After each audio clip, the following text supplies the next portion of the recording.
Easy ഇംഗ്ലീഷിൻ്റെ പുതിയൊരു പാർട്ടിലേക്ക് നിങ്ങൾക്ക് ഏവർക്കും സ്വാഗതം. നമ്മൾ 10 സെൻറ്റൻസുകൾ ഉപയോഗിച്ചുള്ള സംസാര രീതിയാണ് പ്രാക്ടീസ് ചെയ്തുകൊണ്ടിരിക്കുന്നത്. കഴിഞ്ഞ 2 പാർട്ടുകളിലായിട്ട് നമ്മൾ 6 സെൻറ്റൻസുകൾ ഉപയോഗിച്ചിട്ട് എങ്ങനെയാണ് സംസാരിക്കുക എന്ന് പരിശീലിച്ചു കഴിഞ്ഞു.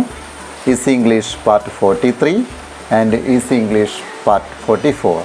ഇതിൽ രണ്ടിൽ നമ്മൾ 6 സെൻറ്റൻസുകൾ ഉപയോഗിച്ച് എങ്ങനെയാണ് എന്ന് പരിശീലിച്ചു കഴിഞ്ഞു. ഇന്ന് നമ്മൾ 3 സെൻറ്റൻസ് കൂടെ പഠിക്കുകയാണ്. അതായത് ഇന്നത്തെ പാർട്ടോടുകൂടെ 9 സെൻറ്റൻസുകൾ ഉപയോഗിച്ചിട്ട് ഇംഗ്ലീഷ് എങ്ങനെയാണ് കൈകാര്യം ചെയ്യേണ്ടത് എന്ന് നമുക്ക് മനസ്സിലാവും. ഇന്നത്തെ പാർട്ട് കഴിയുന്നതോടുകൂടെ നിങ്ങളുടെ ആത്മവിശ്വാസം 10 മടങ്ങ് വർദ്ധിക്കുമെന്നുള്ളതിൽ എനിക്ക് ഒട്ടും സംശയമില്ല. ഓക്കെ, അപ്പോൾ ഞാൻ ദീർഘിപ്പിക്കുന്നില്ല. ഇന്നത്തെ പാർട്ടിലേക്ക് കടക്കാം. അവനെത്തിയിട്ടുണ്ടോ? അവനെത്തിയിട്ടുണ്ട്, പക്ഷേ അവളെത്തിയിട്ടില്ല. അവർ എത്തിയിട്ടുണ്ടായിരുന്നോ? അവർ എത്തിയിട്ടുണ്ടായിരുന്നു, പക്ഷേ ഞങ്ങൾ എത്തിയിട്ടുണ്ടായിരുന്നില്ല.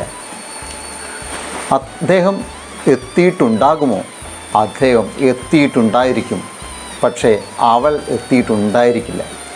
ഇതെല്ലാം എങ്ങനെയാണ് ഇംഗ്ലീഷിൽ ചോദിക്കുകയും പറയുകയും ചെയ്യുക? ഇതാണ് നമ്മളിന്ന് പ്രാക്ടീസ് ചെയ്യാൻ പോകുന്നത്. വളരെ സിമ്പിളായിട്ട്, വളരെ ഹമ്പിളായിട്ട് ഞാൻ നിങ്ങൾക്കിത് പറഞ്ഞു തരും. നിങ്ങൾ വളരെ കറക്റ്റായിട്ട് കേൾക്കുക.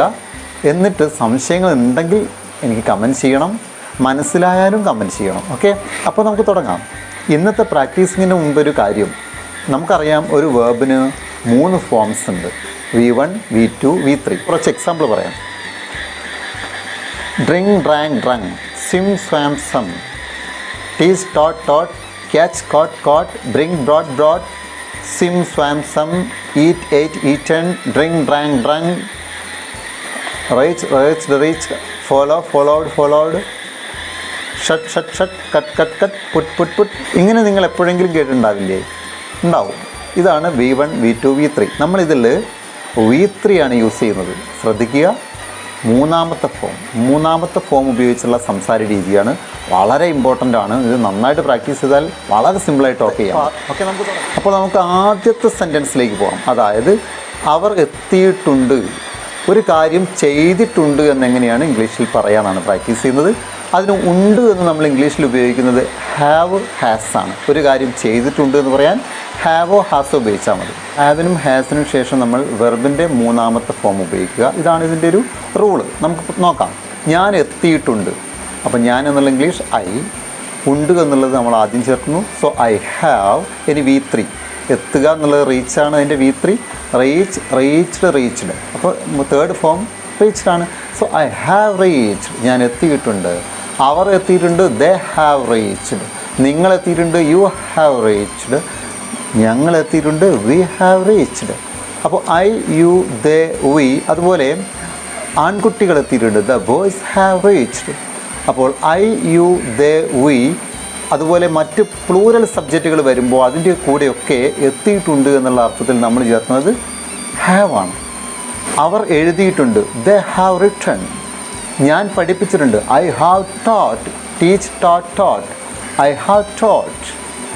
ഞങ്ങൾ കൊണ്ടുവന്നിട്ടുണ്ട്. We have brought. എന്നാൽ ഒരാൾ എന്തെങ്കിലും ചെയ്തിട്ടുണ്ട് എന്ന് പറയാൻ അവൻ എത്തിയിട്ടുണ്ട്. He has reached. അവൾ എത്തിയിട്ടുണ്ട്. She has reached. ഇന്ന് മഴ പെയ്തിട്ടുണ്ട്. It has rained.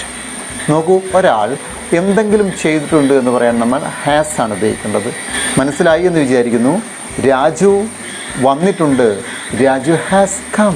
രാജു എടുത്തിട്ടുണ്ട്. Raju has taken. അപ്പോൾ ഇത് മനസ്സിലായി എന്ന് വിചാരിക്കുന്നു. കൂടുതൽ എക്സാമ്പിൾ പറയാത്തത് വീഡിയോ ലെങ്തി ആവും. അതുകൊണ്ട് നമുക്ക് അടുത്ത പാർട്ടിൽ ഞാൻ എത്തിയിട്ടുണ്ടായിരുന്നു എന്നെങ്ങനെയാണ് പറയുക. ഞാൻ എത്തിയിട്ടുണ്ടായിരുന്നു. അപ്പോൾ ഉണ്ടായിരുന്നു എന്ന ഇംഗ്ലീഷ് ഓർമ്മ വേണം. ഉണ്ട് എന്നുള്ളത് ഹാവ്, ഹാസ് ആണെങ്കിൽ ഉണ്ടായിരുന്നു എന്നുള്ളത് ഹാഡ് ആണ്. ഇതിന് ശേഷവും നമ്മൾ V3 തന്നെ ഉപയോഗിക്കുക വെർബിൻ്റെ. ഓക്കെ, അപ്പോൾ ഞാൻ എത്തിയിട്ടുണ്ടായിരുന്നു എന്ന് പറയാൻ ഐ ഹാഡ് റീച്ച്ഡ്.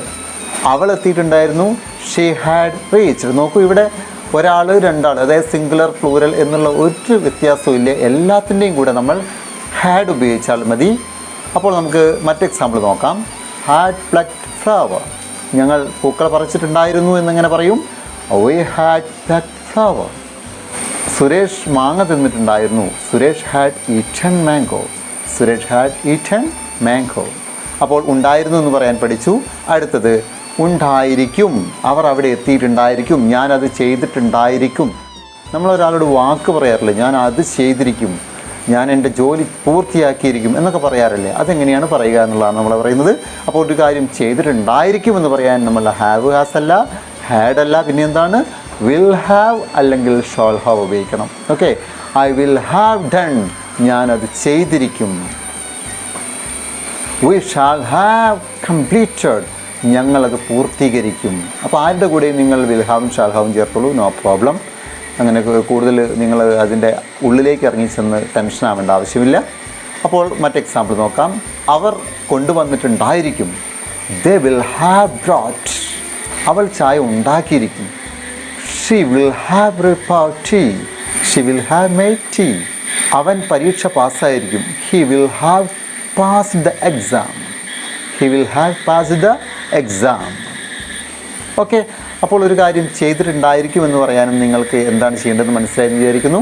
കൂടുതൽ എക്സാമ്പിളിലേക്ക് പോകാത്തതിൻ്റെ കാര്യം അറിയാമല്ലോ. അപ്പോൾ നമുക്ക് ഇനി വളരെ ഇമ്പോർട്ടൻ്റ് ആയ ടോക്കിംഗ്, അതായത് സ്പീക്കിങ്ങിലേക്ക് കടക്കുമ്പോൾ എന്താണ് സ്പീക്കിംഗ് എന്ന് പറഞ്ഞാൽ ചോദ്യങ്ങൾ ചോദിക്കുക, ആൻസർ പറയുക. അപ്പോൾ നമ്മൾ ഇതിൻ്റെയൊക്കെ ചോദ്യങ്ങൾ ചോദിക്കാൻ പരിശീലിക്കാൻ പോവുകയാണ്. അവൻ എത്തിയിട്ടുണ്ട് എന്ന് പറഞ്ഞാൽ നമ്മൾ എന്താ ചോദിക്കുക, അവൻ എത്തിയിട്ടുണ്ടോ എന്നല്ലേ?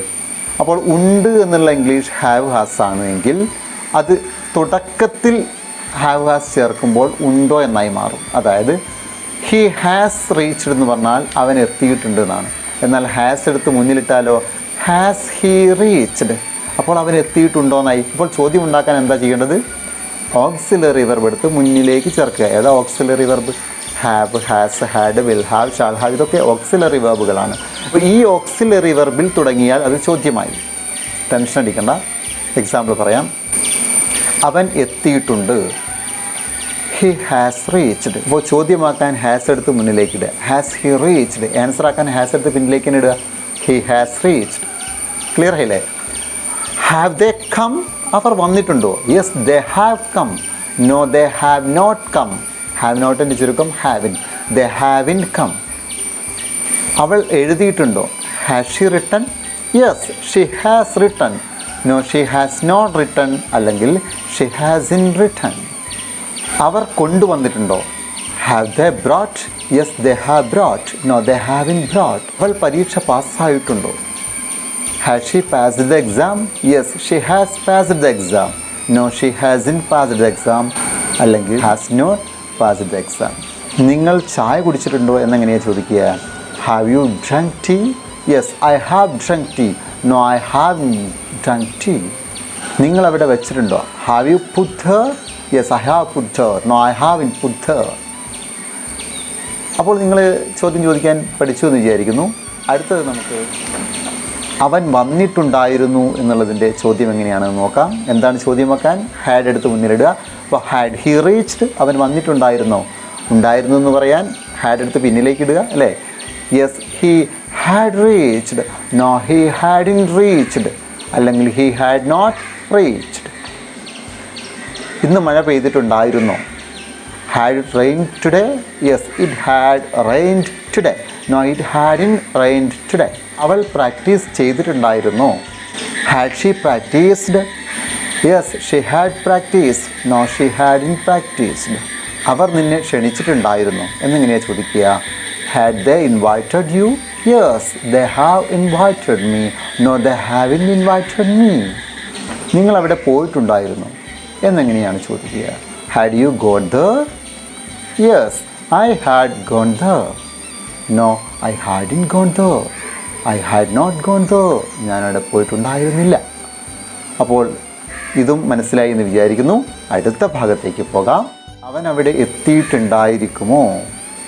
വിൽ മാത്രം എടുത്ത് മുന്നിലേക്ക് ഇടുക, വിൽ ഹാവ് എടുത്ത് മുന്നിലേക്ക് ഇടരുത്. വിൽ മാത്രം മുന്നിൽ ചേർക്കുക. അപ്പോൾ എങ്ങനെയാണ്? Will he have reached the? Will he have reached the? അവൻ അവിടെ എത്തിയിട്ടുണ്ടായിരിക്കുമോ? Yes, he will have reached the. അവൻ അവിടെ എത്തിയിട്ടുണ്ടായിരിക്കും. No, he won't have reached the. അവൻ അവിടെ എത്തിയിട്ടുണ്ടായിരിക്കില്ല. അവൾ അവളുടെ ജോലി പൂർത്തിയാക്കിയിരിക്കുമോ? Will she have completed her work? Yes, she will have completed her work. No, she won't have completed her work. അവൻ കൊണ്ടുവന്നിട്ടുണ്ടായിരിക്കുമോ? Will he have brought? Yes, he will have brought. No, he won't have brought. അവർ ജോലി പൂർത്തീകരിച്ചിരിക്കുമോ? Will they have finished the work? Yes, they will have finished the work. No, they won't have finished the work. അപ്പോൾ ഇത് മനസ്സിലായി. അപ്പോൾ നമ്മൾ ഒരു കാര്യം ചെയ്തിട്ടുണ്ടോ? ചെയ്തിട്ടുണ്ട്. ചെയ്തിട്ടുണ്ടായിരുന്നോ? ചെയ്തിട്ടുണ്ടായിരുന്നു. ചെയ്തിട്ടുണ്ടാകുമോ? ചെയ്തിട്ടുണ്ടാകും എന്ന് പറയാൻ നമ്മൾ പരിശീലിച്ച് കഴിഞ്ഞു. അപ്പോൾ നന്നായിട്ട് പ്രാക്ടീസ് ചെയ്യുക. ഡെയിലി ലൈഫുമായി റിലേറ്റ് ചെയ്തിരിക്കുന്ന വേർബ്സ്, ക്രിയകൾ എടുത്തിട്ട് വേണം പ്രാക്ടീസ് ചെയ്യുക. ഏതോ അണ്ടകടാഹത്തിലെ വേർഡ് എടുത്തിട്ട് പ്രാക്ടീസ് ചെയ്തിട്ട് എനിക്ക് സംസാരിക്കാൻ കഴിയുന്നില്ല എന്ന് പറഞ്ഞിട്ട് ഒരു കാര്യവുമില്ല. നമ്മൾ സംസാരിക്കുക നമ്മളുടെ ലൈഫുമായി റിലേറ്റ് ചെയ്ത കാര്യമാണ്. അപ്പോൾ അതുകൊണ്ട് തന്നെ നമ്മളുടെ ചുറ്റുപാട്, നമ്മളുടെ ജീവിത സാഹചര്യങ്ങളുമായിട്ട് ബന്ധപ്പെട്ടുള്ള സംസാര രീതിയിൽ ആവശ്യമായ വെർബ് ഏതാണ്, ക്രിയ ഏതാണ്, അതിൻ്റെ V1, V2, V3 ഏതാണ് എന്ന് മനസ്സിലാക്കിയാൽ നമുക്ക് സംസാരിക്കാൻ സാധ്യമാണ്. അതുകൊണ്ട് അപ്പോൾ ഇത്രയും നിങ്ങൾക്ക് പറഞ്ഞതിൽ നിന്ന് കാര്യങ്ങൾ മനസ്സിലായി എന്ന് വിചാരിക്കുന്നു. അപ്പോൾ ഇനി നമ്മൾ പോകുന്നത് പ്രാക്ടീസിങ്ങിലേക്കാണ്. അതായത് നിങ്ങൾക്കിത് എത്രത്തോളം മനസ്സിലായി എന്ന് നിങ്ങൾ തന്നെ സ്വയം വിലയിരുത്തുക. അപ്പോൾ ഒരു എക്സാമ്പിൾ ഞാൻ ചെയ്ത് കാണിച്ചു തരും, ബാക്കി നിങ്ങൾ ചെയ്യുക. അവൻ വിളിച്ചിട്ടുണ്ട്. അവൻ വിളിച്ചിട്ടുണ്ടായിരുന്നു. അവൻ വിളിച്ചിട്ടുണ്ടായിരിക്കും. He has called. He had called. He will have called. Clear? അപ്പോൾ നിങ്ങൾക്കുള്ളത് അവർ വിളിച്ചിട്ടുണ്ട്, അവർ വിളിച്ചിട്ടുണ്ടായിരുന്നു, അവർ വിളിച്ചിട്ടുണ്ടായിരിക്കും. ഇന്ന് മഴ പെയ്തിട്ടുണ്ട്. ഇന്ന് മഴ പെയ്തിട്ടുണ്ടായിരുന്നു. ഇന്ന് മഴ പെയ്തിട്ടുണ്ടായിരിക്കും. രാജു പുക വലിച്ചിട്ടുണ്ട്. രാജു പുക വലിച്ചിട്ടുണ്ടായിരുന്നു. രാജു പുക വലിച്ചിട്ടുണ്ടാകും. അവർ കുളിച്ചിട്ടുണ്ട്. അവർ കുളിച്ചിട്ടുണ്ടായിരുന്നു. അവർ കുളിച്ചിട്ടുണ്ടായിരിക്കും. പോലീസ് കള്ളനെ പിടിച്ചിട്ടുണ്ട്. പോലീസ് കള്ളനെ പിടിച്ചിട്ടുണ്ടായിരുന്നു. പോലീസ് കള്ളനെ പിടിച്ചിട്ടുണ്ടായിരിക്കും. അവൾ നിന്നെ വിളിച്ചിട്ടുണ്ട്. അവൾ നിന്നെ വിളിച്ചിട്ടുണ്ടായിരുന്നു. അവൾ നിന്നെ വിളിച്ചിട്ടുണ്ടായിരിക്കും. അപ്പോൾ ഇനി ചോദ്യം. Okay, question practising. അവൾ വിളിച്ചിട്ടുണ്ടോ? അവൾ വിളിച്ചിട്ടുണ്ടായിരുന്നോ? അവൾ വിളിച്ചിട്ടുണ്ടാകുമോ? Has she called? Had she called? Will she have called? അവർ എത്തിയിട്ടുണ്ടോ? അവർ എത്തിയിട്ടുണ്ടായിരുന്നോ? അവർ എത്തിയിട്ടുണ്ടായിരിക്കുമോ? സോമൻ പോയിട്ടുണ്ടോ? സോമൻ പോയിട്ടുണ്ടായിരുന്നോ? സോമൻ പോയിട്ടുണ്ടായിരിക്കുമോ? അവൾ പ്രാക്ടീസ് ചെയ്തിട്ടുണ്ടോ? അവൾ പ്രാക്ടീസ് ചെയ്തിട്ടുണ്ടായിരുന്നോ? അവൾ പ്രാക്ടീസ് ചെയ്തിട്ടുണ്ടായിരിക്കുമോ? അപ്പോൾ ഇത്തരത്തിൽ ഒരുപാട് ചോദ്യങ്ങളും ആൻസറുകളും നിങ്ങൾ പ്രാക്ടീസ് ചെയ്തുകൊണ്ടേയിരിക്കുക. ചോദ്യങ്ങൾ ചോദിക്കാനും ആൻസർ പറയാനും പഠിച്ചാൽ ടോക്കിംഗ് കംപ്ലീറ്റ് ആവും. അതുകൊണ്ട് ഇപ്പോൾ 9 സെൻറ്റൻസുകൾ ഉപയോഗിച്ചുള്ള പ്രാക്ടീസിങ് പൂർത്തിയായി കഴിഞ്ഞിരിക്കുകയാണ്. ഇനി നിങ്ങൾ പറയൂ, നിങ്ങൾക്ക് ഇംഗ്ലീഷ് സംസാരിക്കാൻ കഴിയുന്നുണ്ടോ? ഇനി എന്താണ് നിങ്ങളുടെ പ്രോബ്ലം? നിങ്ങൾക്ക് എന്ത് പറയുമ്പോഴാണ് പ്രയാസം വരുന്നത്? നിങ്ങൾ കമൻറ്റ് ചെയ്യൂ. അതായിരിക്കും അടുത്ത വീഡിയോ. നിങ്ങൾക്ക് ആവശ്യമുള്ളതാണ് ഞങ്ങൾ പ്രിപ്പയർ ചെയ്തിരിക്കുക. ഞങ്ങളുടെ അറിവുകൾ മുഴുവൻ നിങ്ങൾക്ക് തരികയല്ല, നിങ്ങൾക്കറിയേണ്ട അറിവ് നിങ്ങളിലേക്ക് എത്തിക്കുകയാണ് ഈസി ലേണിംഗ് ചെയ്യുന്നത്. അതുകൊണ്ട് ഞങ്ങൾ നിങ്ങളുടെ കമൻറ്റിനായിട്ട് കാത്തിരിക്കുകയാണ്. നിങ്ങൾക്ക് ഈ വീഡിയോ ഇഷ്ടപ്പെട്ടുവെങ്കിൽ ലൈക്ക് ചെയ്യുക, നിങ്ങളുടെ ഫ്രണ്ട്സിനൊക്കെ ഷെയർ ചെയ്യുക. അവരെല്ലാം സംസാരിക്കട്ടെ. എല്ലാവരും ഒത്തുചേർന്ന് നമുക്ക് നന്നായിട്ട് ഇംഗ്ലീഷ് ടോക്ക് ചെയ്യുന്ന ഒരു ടീം ബിൽഡ് ചെയ്യാം. ആ ടീമിന് വേണ്ടിയിട്ട് എന്തും ചെയ്യാൻ ഞങ്ങൾ തയ്യാറാണ്. നിങ്ങൾ ഇതുവരെ സബ്സ്ക്രൈബ് ചെയ്തിട്ടില്ല എങ്കിൽ മാത്രം സബ്സ്ക്രൈബ് ചെയ്യുക. അപ്പോൾ അടുത്ത എപ്പിസോഡിൽ വീണ്ടും കാണാം. Now let's bye. Thank U.